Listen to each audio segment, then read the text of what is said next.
The smoke rising from 6 wooden-cased chimneys made Niels Thorson's cabin look like a frontier factory, and every trapper within 20 miles predicted he would burn alive before winter ended.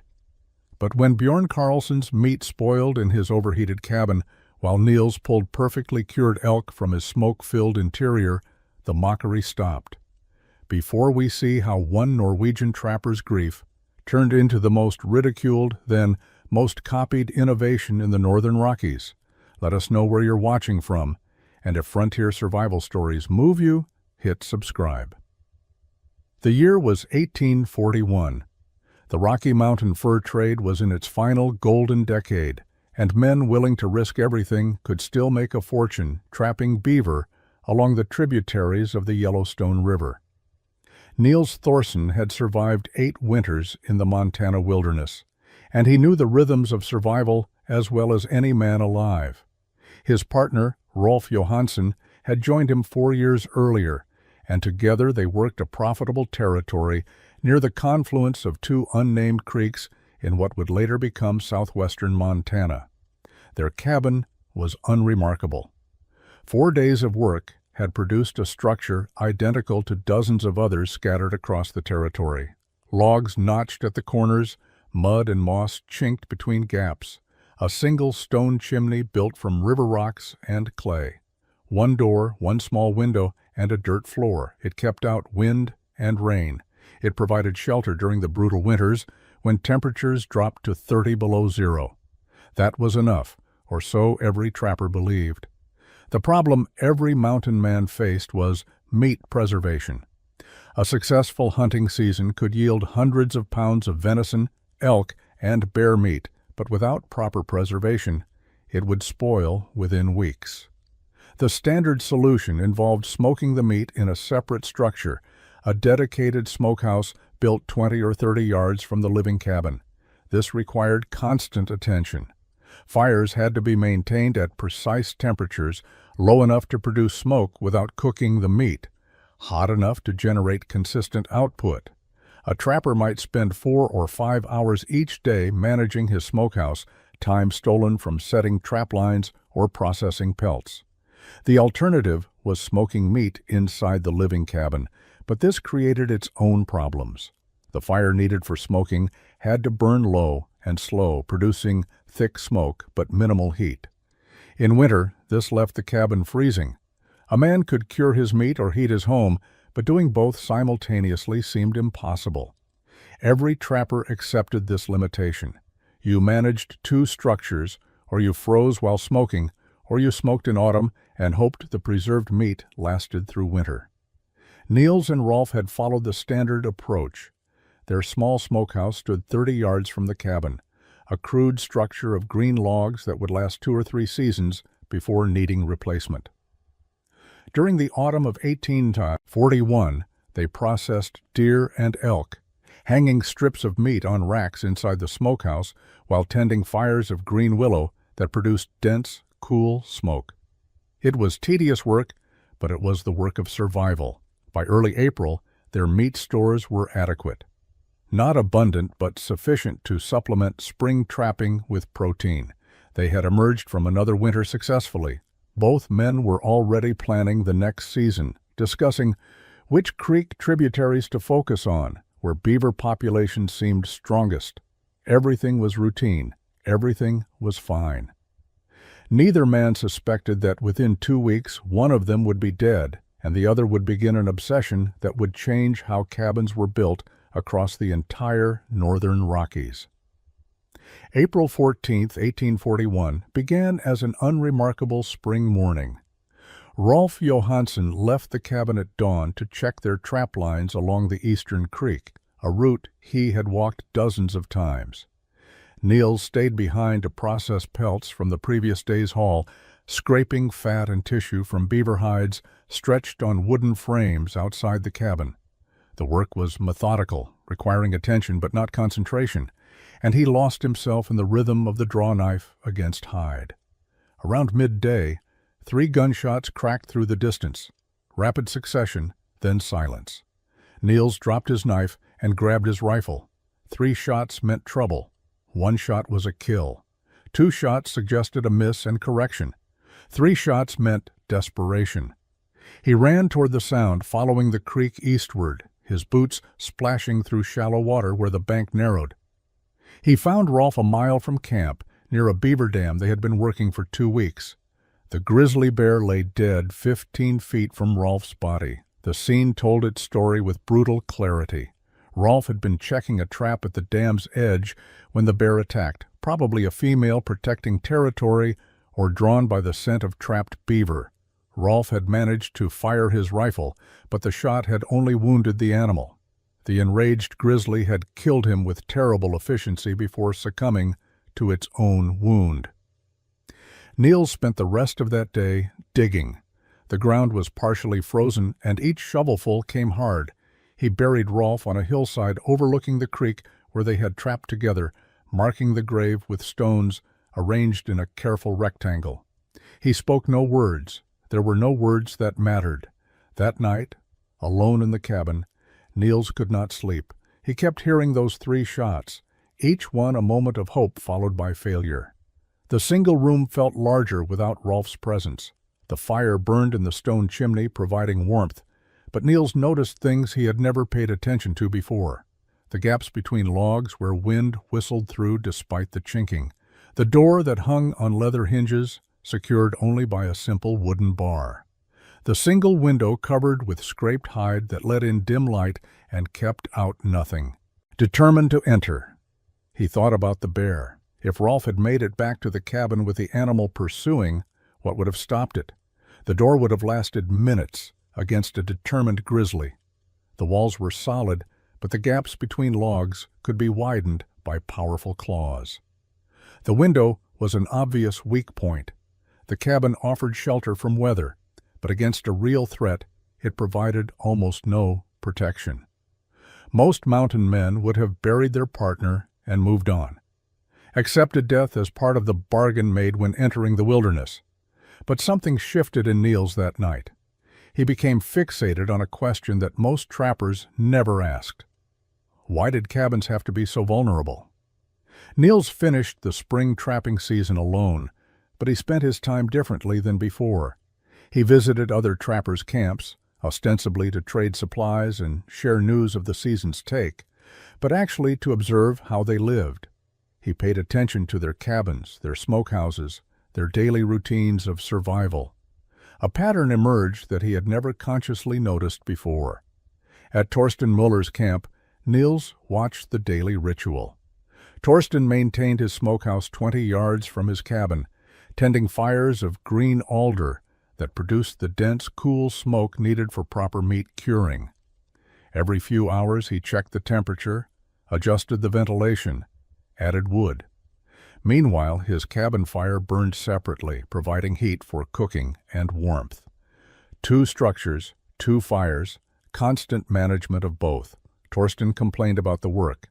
Half his day spent managing smoke, the other half staying warm. In deep winter, he said, he sometimes slept in his cabin with inadequate heat because he was too exhausted from smokehouse maintenance to properly tend both fires. At Axel Dagmar's camp, Niels learned about a different failure. Axel had tried smoking meat inside his cabin the previous autumn, thinking he could manage both heating and curing in one space. The experiment had failed spectacularly. When he built fires hot enough to keep the cabin comfortable, the temperature rose too high for proper curing, and the meat cooked rather than smoked. When he kept the fire low for correct smoking temperature, the cabin became unbearably cold. He had lost an entire month's worth of venison to spoilage before giving up and building a separate smokehouse. Bjorn Karlsson had the most elaborate system Niels observed. 2 structures, carefully managed fires in each, a complicated routine of moving between them. Bjorn had refined his approach over 12 years of mountain living. It worked, but it required constant attention and considerable effort. Even Bjorn admitted that some winters he barely kept ahead of the workload. The question that began forming in Niels's mind was simple but apparently unanswerable. Why couldn't a cabin do both? Everyone accepted that heating and curing were incompatible in the same space. Hot fires for comfort, cool smoke for preservation. The two requirements seemed mutually exclusive, but Niels started thinking about waste. He watched smoke pour from Bjorn's chimney and disappear into cold air. That smoke carried heat, warmth generated by burning wood rising uselessly into the atmosphere. Meanwhile, Bjorn burned separate fires in his smokehouse, generating different smoke at different temperatures. The inefficiency seemed obvious once Niels paid attention to it. Heat escaped from chimneys, wasted, while men burned more wood elsewhere to generate more heat. What if that escaping heat could be captured? What if smoke could be routed through a structure in ways that served multiple purposes? The technical challenge seemed immense, but the basic question was sound. Could one fire, properly managed, provide both warmth and curing smoke? In June of 1841, Niels traveled to St. Louis to sell his spring furs. The journey took 3 weeks on horseback, following established trails east through mountain passes and across plains. Most trappers spent their St. Louis time in saloons and brothels, converting months of isolation into brief explosions of social excess. Niels spent his time studying buildings. He walked the streets examining construction techniques with the intensity of an apprentice, though he was 33 years old and had built a dozen cabins in his life. But he had always built them the way every trapper built them, following patterns learned from other men who had learned from others before them. Now he looked at structures with different eyes, searching for principles rather than copying methods. A warehouse near the riverfront caught his attention, double wall construction with a visible gap between inner and outer walls. He talked his way inside and found the foreman, a German carpenter named Heinz, who explained the concept. The air gap trapped warmth, radiating from the inner wall, creating insulation that kept stored goods from freezing in winter. The principle was simple. Heat radiates in all directions, and if you capture it before it escapes, you multiply its usefulness. At a brewery, Niels observed a system of multiple chimneys serving different fermentation rooms. The brewmaster explained that different stages of fermentation required different temperatures, controlled by adjusting which flues drew air and which remained closed. By opening and closing dampers, they could create warm zones and cool zones within the same building, all heated by a single central furnace. The smoke and heat were routed through channels, directed purposefully rather than allowed to simply rise and escape. A brick kiln showed him another principle. The inner chamber, where bricks were fired at extreme temperatures, was surrounded by an outer protective shell. The shell never touched the inner chamber directly. It protected the interior from weather and wind, while also preventing the dangerous heat from radiating outward where it could start fires or injure workers. The gap between inner and outer structures served as both insulation and protection. Niels filled a small leather notebook with sketches, cross-sections of walls, diagrams of chimney systems, notes about air gaps and heat radiation. Other trappers saw him crouched beside buildings with his pencil and paper and shook their heads. Thorsen had gone strange after his partner's death, they said, studying stoves like a professor instead of drinking like a man. He spent his profits on materials instead of entertainment, sheet metal that could be shaped, iron bands that could reinforce structures, specialized tools for shaping wood and stone. When he loaded these supplies onto pack horses for the return journey, other trappers openly mocked his purchases. But Niels had a plan forming, one that combined principles he had observed into something new. Gunnar Ekelund operated the main trading post serving trappers in the northern Montana Territory, a rough log structure that stocked everything from gunpowder to coffee to basic tools. He had seen mountain men make strange purchases before, but Niels Thorsen's supply order in late July of 1841 made no sense whatsoever. 40 pounds of square cut nails. On the frontier, nails were expensive, transported hundreds of miles and priced accordingly. Most trappers used wooden pegs or simple joinery. Nails were a luxury reserved for doors or critical connections. 40 pounds suggested building something substantial, but trappers built quickly and simply. 6 heavy iron bands, each roughly 3 feet in diameter, purpose unknown. A roll of sheet metal, useless for trapping and heavy to transport. Clay and horsehair, both available free in the mountains if a man knew where to look. Specialized masonry tools, including a particular trowel design that Gunnar had to special order from St. Louis. Gunnar finally asked what any reasonable man would ask. "You building a fortress or a fancy city house?" Niels replied simply. "A cabin that works properly." Other trappers present in the trading post that day began speculating immediately. Thorson had lost his mind after Johansson's death. Grief made men do strange things. He was wasting money on materials that served no purpose. He would come back next season having learned expensive lessons about frontier practicality. Lars Anderson, a traveling trader who moved between camps buying furs and selling supplies, made note of the purchases. He had known Niels for 5 years and had never seen him make impractical decisions. The Norwegian was methodical, careful with money, not given to waste. If he was buying strange materials, he had reasons. Lars filed the observation away, curious what would come of it. Niels loaded everything onto 3 pack horses, distributing weight carefully. The iron bands alone weighed nearly 80 pounds. The nails, metal sheets, and tools added another 60.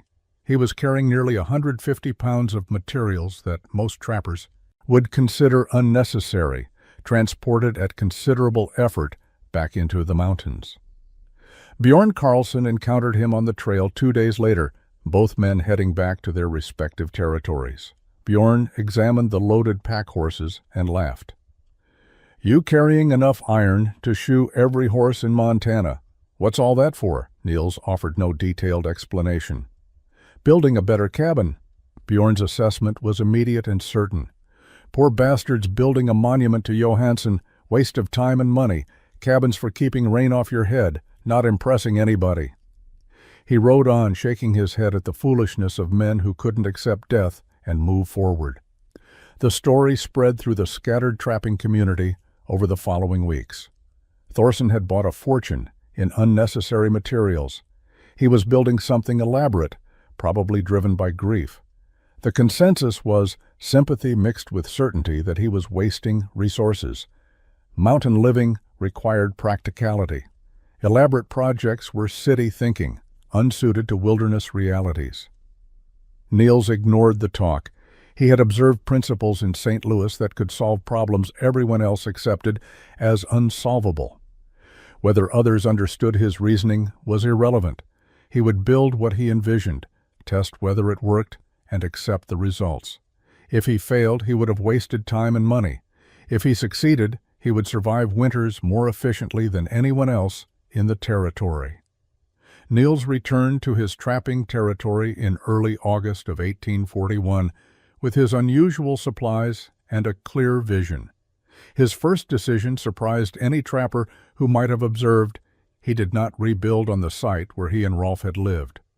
That location was close to the creek, convenient for water, following standard practice. Niels selected new ground 50 yards uphill from the creek on a slight rise with clear sight lines in all directions. The location made daily life harder. Hauling water uphill was additional work. The site was more exposed to wind. But Niels had different priorities now. He wanted to see threats approaching. He wanted drainage if heavy rains created flooding. He wanted the cabin positioned defensively, not just conveniently. Rolf's death had taught him that comfort mattered less than survival. His first step was unusual for frontier cabin construction. He dug foundation trenches.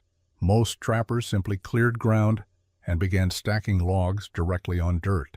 Cabins settled unevenly. Gaps opened between logs. Structures required constant rechinking. Niels dug trenches 8 inches deep around the perimeter of his planned structure, then filled them with river stones, creating a level base that would prevent settling. This foundation work alone consumed a week. A traditional trapper cabin could be fully built in 4 days. Neil spent 7 days on foundation before raising a single log, but he worked with precision, checking level constantly, adjusting stones, until the base was perfectly flat. He knew that everything built on top would only be as stable as what lay beneath. The foundation revealed something else unusual. The interior was divided. Not a simple rectangle like standard cabins, but with stone cross walls creating separate chambers. The layout resembled a grid, 6 distinct spaces at ground level, each roughly 2 feet square. To any observer, this would have made no sense. Living space was precious in small cabins. Why waste it on internal divisions? Bjorn Carlson visited in mid-August, curious despite his skepticism. He watched Niels placing stones with obsessive care, building interior walls that seemed to serve no purpose. "You could have built 3 cabins in the time you're spending on one," Bjorn observed. "What are those chambers for?" Niels continued working. "Fire chambers, each one separate." Bjorn stared at the layout. 6 chambers, 6 separate fires?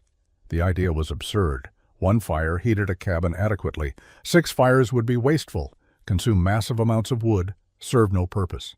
He left convinced that Thorson had indeed lost his mind. Grief combined with isolation had produced delusion.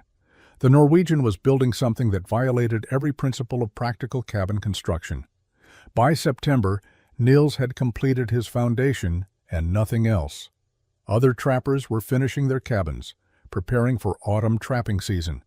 Niels had a stone foundation with mysterious interior divisions and no walls. The autumn trapping season was beginning, and he was still laying groundwork. The mockery intensified. Thorson was proving that elaborate thinking produced nothing useful. Simple methods worked because they were efficient. He would finish his monument and discover it provided no advantage over cabins built in a quarter of the time. September arrived, and Niels should have been setting trap lines. Beaver were active in autumn, building winter lodges, and this was prime season for taking pelts while fur quality was high. Instead, Niels spent his days in the forest, examining trees with the intensity of a craftsman selecting wood for fine furniture. Standard cabin construction used whatever logs were conveniently available. Trappers cut the nearest suitable trees, usually pine or spruce, trimmed branches, and hauled them to the building site. If logs had taper or irregular shape, you simply adjusted.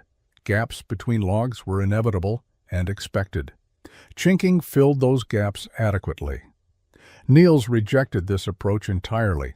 He wanted logs of specific dimensions, uniform diameter from end to end, as straight as possible.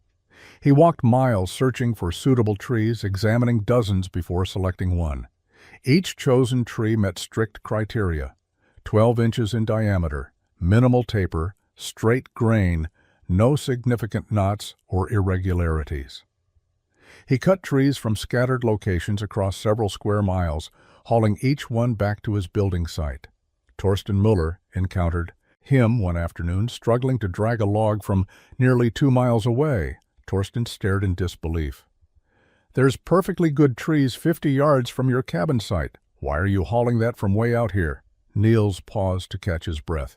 "Not straight enough near the cabin. This one is." Torsten shook his head and rode on. Later, at Bjorn's camp, he reported the observation. "Thorson's selecting logs like he's building a church, dragging them from miles away when there's timber right at hand." Man's lost all sense. The log preparation was equally obsessive. Standard practice left bark on logs. It provided minor additional insulation and saved time. Bark compressed and rotted eventually, but cabins were temporary structures. You rebuilt every few years anyway. Niels stripped every log completely, using his draw knife to remove all bark and shape the wood surface. Each log required hours of work, but the result was a perfectly round, uniform cylinder. The pile of prepared logs grew slowly through September and into October. Niels worked alone, methodically, refusing to rush. Other trappers had finished their cabins weeks earlier and were running full trap lines, taking advantage of prime season. Niels was still preparing materials. The economic cost was substantial. Every day spent on construction was a day not trapping, money not earned. By mid-October, first snow fell. Niels had perhaps 50 logs prepared and nothing assembled. A traditional cabin required 40 to 50 logs total and could be raised in 2 days once materials were ready. But Niels still hadn't begun raising walls. He was still in the forest, still selecting, still stripping bark, still shaping wood to precise dimensions. The community consensus was clear. Thorson had wasted the entire season on a project that would likely never be completed. He would face winter in an unfinished structure, consequence of overthinking what should be simple work. Late October brought colder weather, and Niels finally began construction, but not in any way that made sense to traditional cabin building. Standard practice was to raise walls first, then add a chimney once the structure was enclosed. Niels did the opposite. He started with chimneys, building them before any walls existed. He constructed 6 separate stone flues rising from the foundation chambers he had built in August. Each flue was 8 inches square, built from river stones carefully selected for flat surfaces. He mixed clay with horsehair, creating mortar that bound the stones. The horsehair prevented cracking as the clay dried, creating flexible joints that could withstand temperature changes without failing. Each of the 6 flues rose vertically from its foundation chamber, positioned at specific locations. 2 near the front of where walls would eventually stand, 2 at the rear, 2 in the middle positions. They did not connect to each other. Each was an independent channel, a separate pathway for smoke and heat to travel upward. Bjorn Carlson visited in early November and stood staring at the scene. 6 stone columns rising from a foundation, no walls, no roof, just chimneys standing alone like some kind of monument. "What in God's name are you building?" he finally asked. Niels continued mortaring stones. "Chimney system." Bjorn walked around the structures, examining them from different angles. "That's 6 chimneys for a cabin that'll be smaller than mine with 1 chimney. You're wasting stone and time." Niels said nothing, focusing on his work. Each stone had to be positioned correctly, mortar applied evenly, joints checked for stability. The flues had to be perfectly vertical, which he verified constantly using a plumb line, a weight on a string that showed true vertical.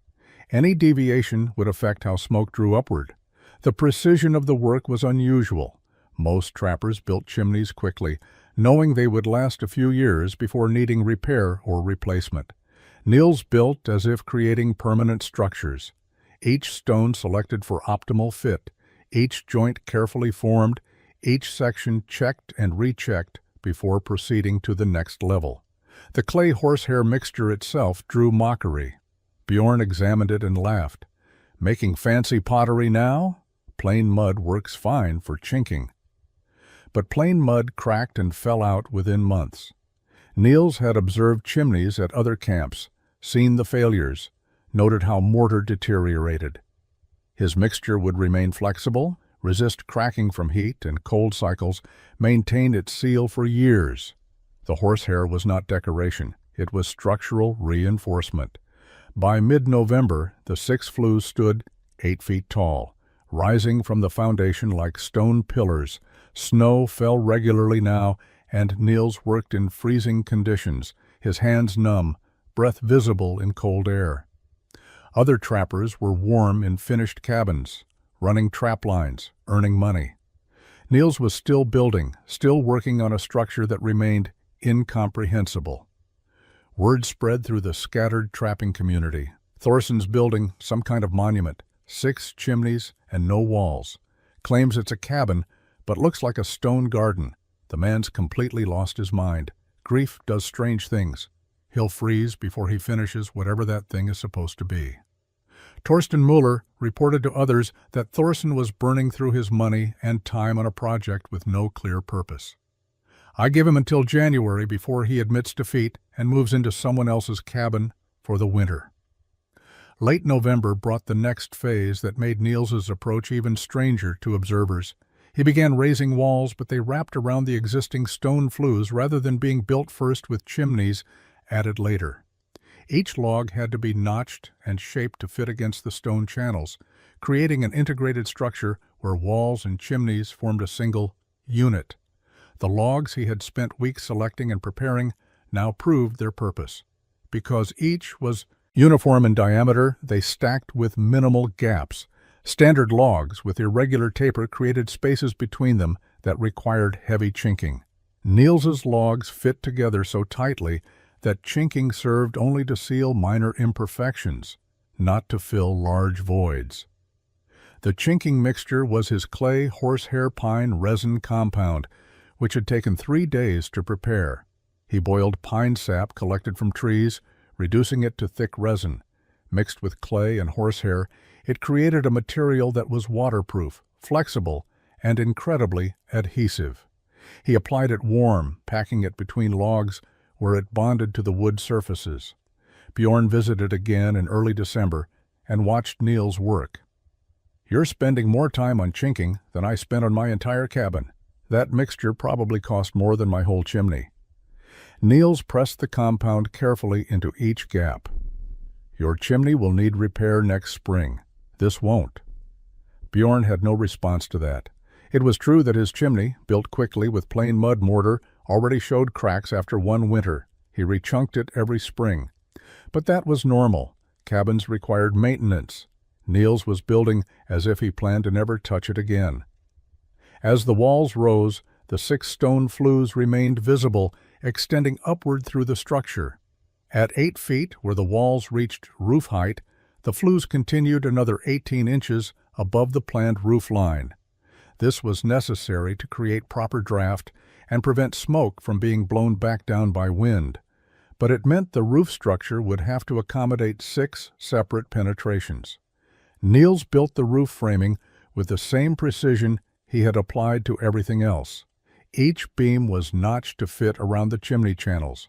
The spacing had to be exact. The structure had to support the weight of the roof while allowing the flues to pass through without restriction. Traditional single-chimney cabins had 1 penetration to manage. Niels had 6, each requiring careful carpentry. Snow accumulated as he worked. Other trappers had been warm in finished cabins for weeks. Niels worked in conditions that would have stopped most men, his determination incomprehensible to observers. Why suffer through this extended construction when a perfectly adequate cabin could have been finished in September? By mid-December, the roof was complete. The structure was finally enclosed. But the 6 stone flues protruding through the roof created an appearance unlike any cabin in the territory. It looked industrial, strange, wrong. And Niels was not finished. The most mocked element was still to come. Torsten Müller saw the completed roof and shook his head. All that work, and it just looks odd, functions the same as any cabin, but took 3 times as long to build. He was wrong about the function, but he would not learn that until later. The element that would draw the most intense mockery came next. With the cabin enclosed and the 6 stone flues protruding through the roof, Niels began building wooden structures around each chimney, cylindrical casings made from carefully shaped planks, 3 feet tall, 16 inches in diameter, surrounding but not touching the stone flues beneath. He built each casing with precision joinery, planks fitted edge to edge, creating cylinders that were structurally sound. The critical detail was the gap. 4 inches of airspace separated the wooden exterior from the stone flue interior. The casing was open at the bottom where it met the roof and ventilated near the top with small openings just below the rim. Bjorn Karlsson arrived as Niels was constructing the 3rd casing. He stared in silence for a full minute before speaking. "You're wrapping your chimneys in firewood, that's what you're doing, building wooden structures around stone chimneys. You know what happens when wood gets near fire?" Niels continued working. "There's a 4-inch air gap. The wood never touches the stone. Heat radiates into the gap, warms the air, but doesn't reach temperatures that would ignite wood." Bjorn's expression suggested he was listening to a madman explain impossible physics. "That wood will catch fire the first cold night you light your stove. I'm telling you this because I don't want to find you burned to death in spring." The concern was genuine, but the conclusion was wrong. Niels understood heat radiation, convection, the behavior of air gaps as insulators. The wooden casings would capture heat radiating from the stone flues, heat that would otherwise escape directly into cold atmosphere. That captured heat would warm the wood, but the air gap prevented temperatures from reaching ignition point. The system would make the cabin more efficient, recovering waste heat. But explaining thermal physics to a man who built by tradition and instinct was pointless. Bjorn would believe the evidence of his eyes, or he would not. Words would not convince him. Torsten Muller heard about the wooden chimney casings and rode over specifically to see them. His assessment was immediate. "Thorsen's building wooden chimneys, going to burn himself alive. Someone should stop him before he kills himself." The word spread rapidly through the trapping community. The crazy Norwegian had spent 4 months building an elaborate cabin, and now he was wrapping the chimneys in wood. The structure would burn within days of him lighting the first fire. Some trappers speculated he had gone completely insane. Others suggested intervention, perhaps forcibly preventing him from occupying the cabin until he came to his senses. Niels ignored all of it. He completed all 6 wooden casings by late December. The final step was adding the iron bands he had purchased in July. Each band fit around the top of a wooden casing, secured with square-cut nails driven through pre-drilled holes.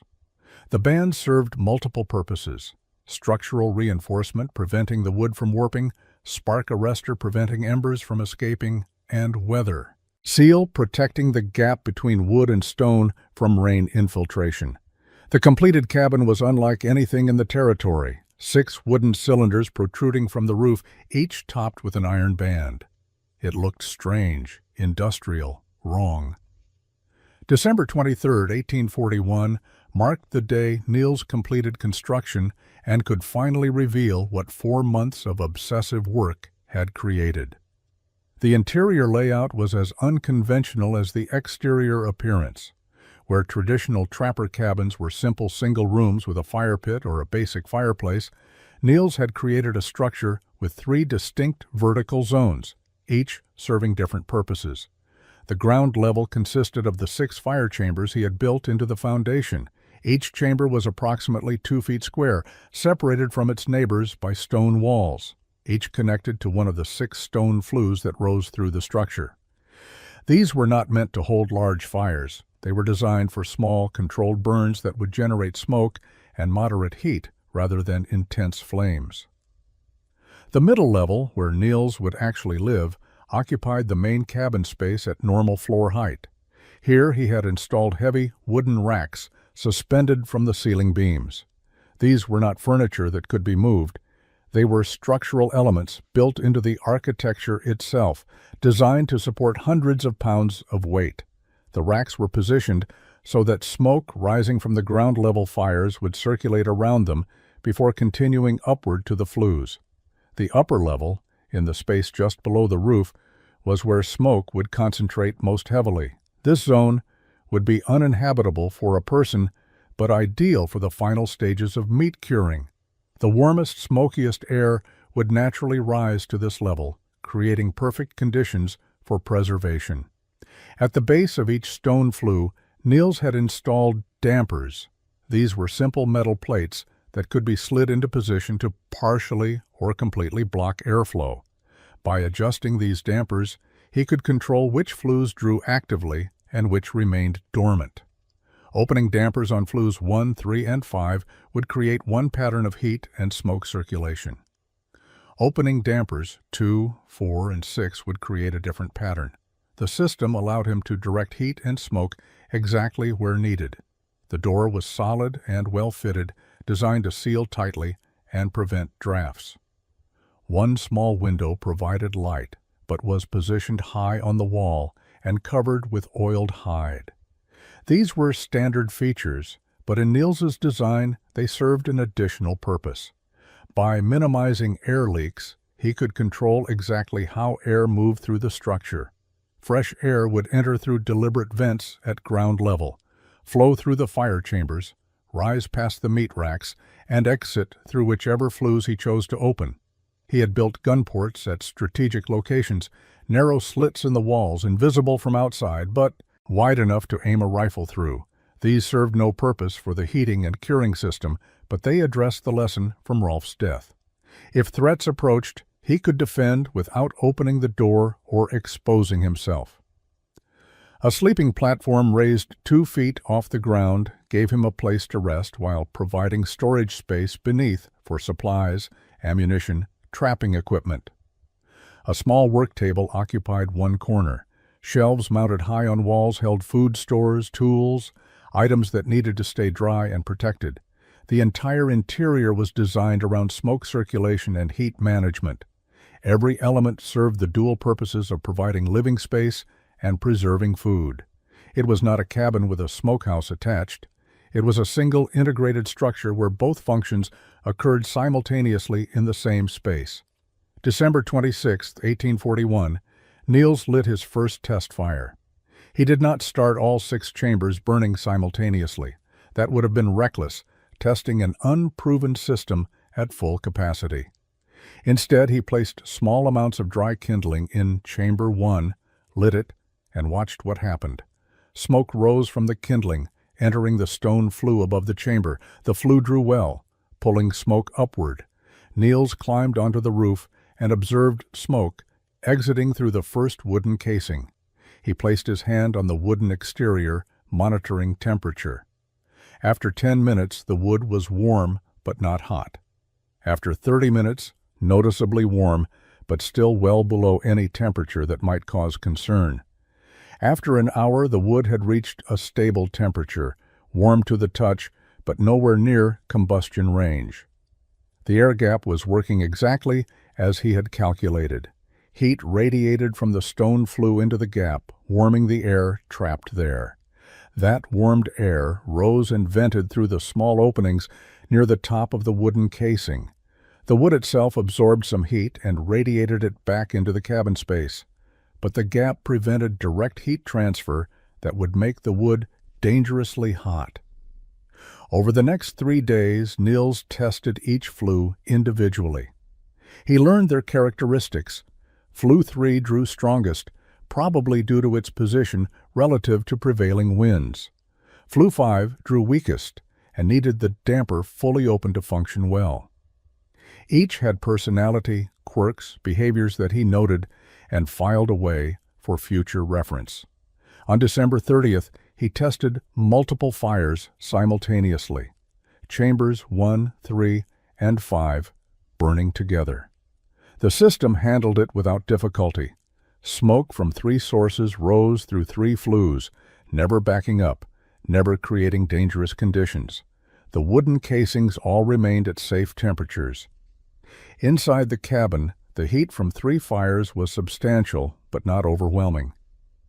He hung his first meat racks on January 2, 1842. Venison from a deer he had taken in late December, butchered into strips suitable for smoking. He arranged the meat on the wooden racks suspended from the ceiling beams, then adjusted his fires and dampers to create the smoke pattern he wanted. For proper cold smoking, meat needed to be exposed to smoke at temperatures between 85 and 110 degrees. Too cool and preservation would be inadequate. Too hot, and the meat would cook rather than cure. Niels used 3 fires burning low in chambers 2, 4, and 6. The smoke rose around the meat racks, concentrated in the upper cabin zone, and exited through the 3 active flues. He monitored the temperature constantly for the first 2 days, adjusting dampers and fire sizes until he achieved stable conditions. By January 4th, he had established a reliable pattern. The meat hung in dense smoke, curing properly, while he lived comfortably in the lower cabin zone where smoke was present but not choking. After 1 week, something else became visible. The snow around his cabin had melted. Not completely, but in a border roughly 10 feet wide encircling the structure, the ground was clear and grass was visible. The distributed heat from 6 wooden-cased chimneys was radiating outward, warming the immediate area enough to create a microclimate. This was waste heat being recovered and used rather than simply vanishing into cold air. By mid-January of 1842, Niels had been living in his completed cabin for 3 weeks. The system was working beyond even his expectations. The interior racks now held 3 full elk, multiple deer, and strings of fish he had caught through ice on the creek. Months of food supply accumulated while he simultaneously maintained comfortable living conditions. His firewood consumption was less than he had calculated. 3 small fires burning continuously used less wood than the single large fire a traditional cabin required. The heat recovery through the wooden casings meant that warmth generated for smoking was not wasted. It circulated through the cabin space before exiting, serving dual purposes. The temperature zones had established themselves naturally. Ground level, where the fire chambers burned, stayed around 70 degrees. The middle level, where he slept and worked, remained at 65 degrees. The upper level, where meat cured, reached 90 degrees due to concentrated smoke and heat rising. These temperatures remained stable regardless of outside conditions. When blizzards dropped the temperature to 20 below zero, his cabin maintained its internal zones with only minor adjustments to fire management. Bjorn Karlsson visited on January 15th, ostensibly to check if Niels had survived. He found him comfortable, warm, and surrounded by curing meat. Bjorn stood in the doorway staring at the interior racks loaded with food. "How much meat you got hanging in here?" Niels estimated. 400 pounds, maybe more. Still have room for another 200. Bjorn entered and walked around the cabin, examining the system he had predicted would fail. Catastrophically. The wooden chimney casings had not burned. The cabin had not filled with choking smoke. The fires burned steadily in their chambers, producing the exact conditions needed for both heating and curing. Outside, Bjorn noticed the green grass border. "How is your ground not frozen? There's 3 feet of snow everywhere except right around your cabin." Niels explained the heat recovery system, how the wooden casings captured radiant heat and redirected it. Bjorn listened but said little. His own cabin, built in the traditional single-chimney style, struggled with the competing demands of heating and food preservation. He maintained a separate smokehouse, spending hours each day managing 2 structures. He burned more wood than Niels, but achieved less efficient results. Bjorn's meat stores were adequate, but required constant attention. He had to choose daily whether to prioritize cabin heat or smokehouse temperature. Too often, he compromised on both, ending up with a cold cabin and inadequately smoked meat. Seeing Niels achieve both goals simultaneously in a single integrated structure challenged everything Bjorn had accepted as frontier truth. Bjorn left without admitting Niels might be right, but he stopped making jokes about wooden chimneys. Word spread through his silence. Thorson's cabin had not burned down. More significantly, it appeared to be working exactly as he claimed it would. Torsten Muller visited in late January with similar results. He arrived skeptical and left puzzled. His own system of separate cabin and smokehouse required twice the work for similar output. Watching Niels live comfortably while meat cured around him demonstrated that accepted limitations might not be limitations at all, just accepted practices that no one had questioned. February of 1842 brought weather that tested every structure in the territory. A severe freeze-thaw cycle hit with temperatures swinging from 20 below zero to 40 above within 3 days. The rapid expansion and contraction stressed materials in ways that normal cold weather did not. Stone cracked. Wood warped. Structures built quickly without attention to thermal movement began failing. Axel Dagmar's cabin had a traditional single stone chimney built the previous spring using standard methods. River rocks mortared with plain clay mud constructed in 2 days, adequate for its purpose. The chimney had functioned well through one winter. But the February temperature swings created stresses the structure could not withstand. On February 19th, cracks appeared in the chimney's mortar. By afternoon, entire sections of stone had loosened. That evening, the upper portion collapsed. Stones and clay tumbled onto the roof, crashed through in places, and filled Oxel's cabin with debris and freezing air. He escaped injury only because he was outside checking his trap lines when the collapse occurred. He arrived at Niels's cabin the next morning, shaken and asking for temporary shelter. Niels took him in and gave him space to sleep while they discussed options. Oxel examined the six-chimney system with new attention. "How are yours not cracking? That freeze-thaw should have destroyed the mortar." Niels explained that the wooden casings protected the stone flues from direct weather exposure. The rapid temperature changes that had stressed Oxel's exposed chimney never reached Niels's stonework.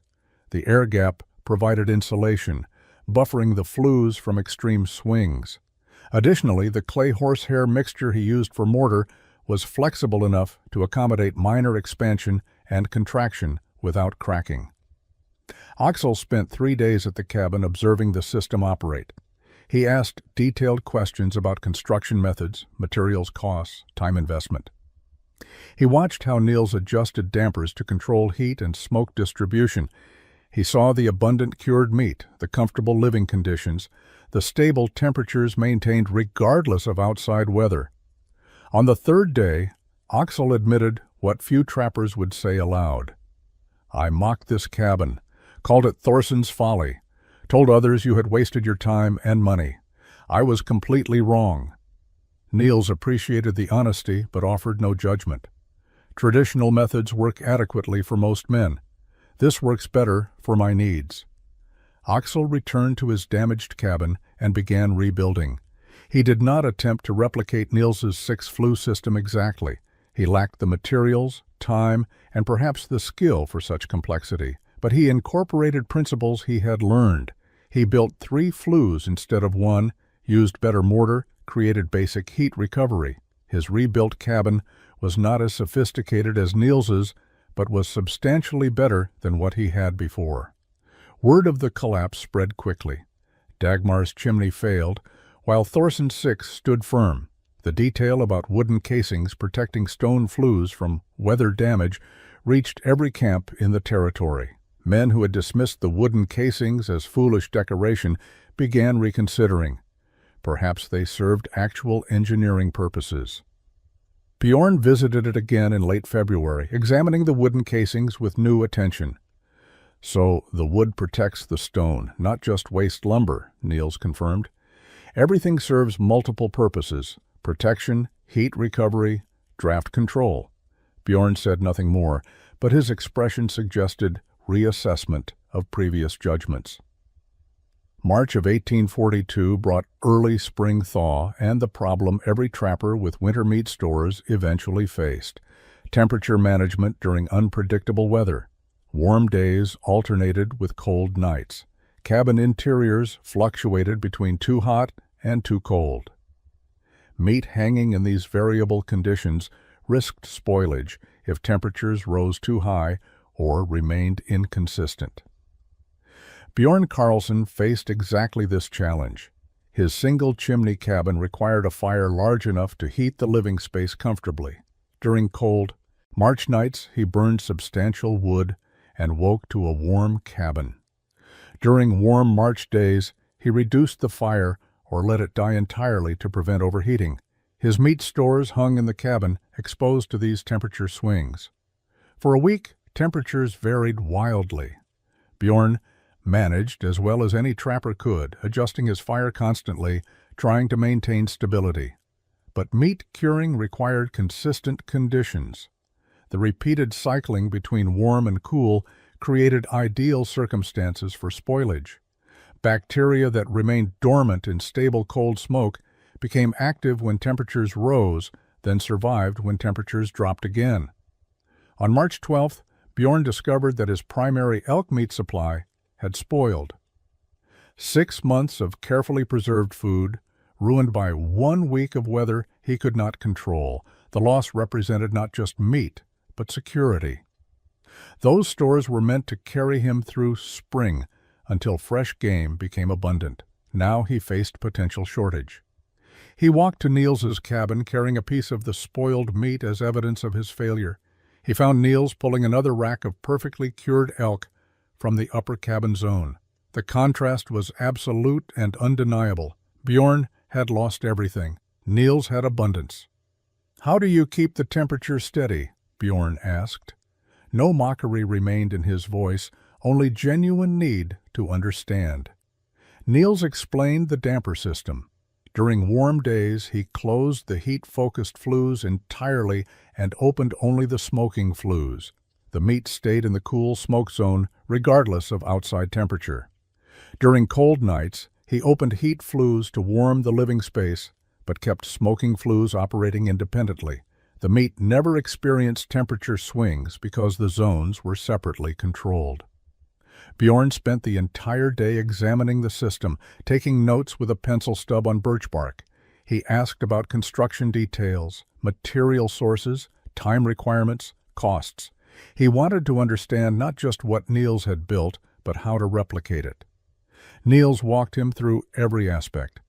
The foundation chambers, the separate flues, the air gaps in the wooden casings, the damper controls, the internal rack positioning. He shared information freely, holding back nothing. If Bjorn wanted to build a similar system, Niels would help him understand how. As Bjorn prepared to leave, he said something that marked a turning point. "I called you crazy. Told everyone you would burn alive in that wooden chimney death trap. I was wrong about everything. This is the best-built cabin in the territory, and I was too stupid to see it." Niels accepted the apology without triumph. "You worked with what you knew. Now you know something different." Bjorn left with plans to rebuild his cabin entirely, incorporating a modified multi-flue design. He lacked some materials and would simplify the system, but the core principles were sound and he would apply them. Spring of 1842 brought the end of trapping season and the annual migration of mountain men to settlements and trading posts to sell furs. This was when news spread, stories were shared, and innovations became known across distances too great for regular communication. Lars Anderson, the traveling trader who had noted Niels's unusual supply purchases the previous summer, had visited multiple camps throughout winter, including Niels's. He had seen the six-chimney cabin, observed it functioning, heard the stories of Bjorn's spoilage and Axel's chimney collapse. When Lars reached the trading posts in April, he carried information more valuable than the furs he transported. In Gunnar Ekelund's trading post, trappers gathered to sell their season's take and hear news from other territories. Lars told the story of what he called the smoke room cabin. 6 chimneys with wooden casings, green grass in winter, meat curing and cabin heating happening simultaneously in one structure. Most listeners were skeptical. 6 chimneys sounds like exaggeration, one trapper said. You probably saw 2 or 3, and the story grew. But Lars was specific. I counted them, 6 separate flues. I watched the system work. Thorsson's got 400 pounds of cured meat hanging in his living space while he sleeps there comfortably. I've never seen anything like it. Trappers who had struggled with meat preservation or lost stores to spoilage listened more carefully. The standard methods worked adequately most years, but failed regularly enough that any improvement was worth considering. A few asked Lars for details about location, about whether Thorsson would share his methods. Oscar Nilsson, an experienced trapper from a different territory who had been working the mountain streams for 9 years, paid particular attention. He had been trying to solve the heating-curing problem for years. Every winter he managed separate structures, burned excessive firewood, worked himself near exhaustion maintaining both systems. If someone had actually solved this, he needed to know how. In July, Oscar traveled specifically to find Niels's cabin. The journey took him 3 days out of his way, but the information was worth the effort. He arrived, introduced himself, and asked permission to study the structure. Niels agreed and spent a week showing Oscar every detail. Oscar took extensive notes, drew sketches, measured dimensions, asked hundreds of questions. He examined the foundation chambers, traced smoke flow through the flues, tested the wooden casing temperatures, studied the damper controls. By the end of the week, he understood the principles well enough to adapt them. "Can I build my own version?" Oscar asked. "I will not copy exactly, but I want to use your ideas." Niels had no objection. "The design is not mine to keep. If it helps you survive, build it." Oscar returned to his territory and spent August and September constructing a 5-flue cabin based on Niels's principles. His version was simpler, used different materials, in places adapted to what was available. But the core concept remained: multiple flues for independent heat and smoke control, integrated meat storage, efficient use of generated warmth. Winter of 1843 marked a turning point in how the multi-flue cabin design was perceived across the northern Rocky Mountain trapping territories. 3 cabins now operated using variations of Niels's principles. His original 6-flue structure, Bjorn's rebuilt 4-flue version, and Oscar's 5-flue adaptation. All 3 trappers survived the winter with abundant cured meat and comfortable living conditions, while many traditional single-chimney cabins struggled with the usual problems. Torsten Muller, who had been among the most vocal skeptics, finally conceded that perhaps Niels had discovered something valuable. In spring of 1844, Torsten began planning his own multi-flue cabin. He visited Niels twice that summer to study construction details and ask questions about materials. By autumn, he had completed a 4-flue version that incorporated wooden casings and independent damper controls. The technique spread through demonstration rather than promotion. Niels never advertised his design or claimed superiority over traditional methods. He simply lived in his cabin, trapped his territory, and shared information freely when asked. But results spoke more effectively than any argument could have. Trappers who adopted the multi-flue design consistently reported better meat preservation, lower firewood consumption, and more comfortable living conditions. Each builder modified the core concept based on available materials, personal skill level, and specific needs. Some built 3 flues, others 5. A few attempted 6, like Niels's original. Some used wooden casings for heat recovery. Others developed different methods to capture waste heat. Some incorporated elaborate damper systems. Others used simpler controls. The variations were endless, but common elements persisted: multiple independent flues, integrated meat storage, and systems designed to serve dual heating and curing purposes. By 1845, an estimated 8 to 10 cabins in the region operated using multi-flue principles. This represented perhaps 5% of trappers in the territory. Traditional single-chimney construction remained dominant, preferred for its simplicity and speed. But the multi-flue design had established itself as a legitimate alternative for those willing to invest the additional construction time. The name that had started as mockery became the accepted term. Smokeroom cabins called such because they functioned as integrated living spaces and smokehouses. The phrase appeared in conversations at trading posts, in letters trappers sent to families back east, in the verbal folklore of mountain men swapping stories around fires. Lars Anderson, still traveling between camps buying furs and trading supplies, encountered the design's influence across increasingly wide territories. In 1845, he met trappers 200 miles from Niels's location who asked about that Norwegian's factory cabin with all the chimneys. The story had traveled beyond direct witnesses, becoming frontier legend. Details became exaggerated in retelling. Some accounts claimed 12 chimneys, magical properties that kept bears away, or other embellishments that Niels would have found absurd. But the core truth persisted through the distortions. One trapper had questioned accepted limitations, built something radically different, and proven that heating and curing could happen simultaneously in a single, well-designed structure. Niels continued trapping through 1845. His cabin, now 4 years old, showed minimal deterioration. The wooden casings had weathered but remained functional. The stone flues stood intact with no cracking or collapse.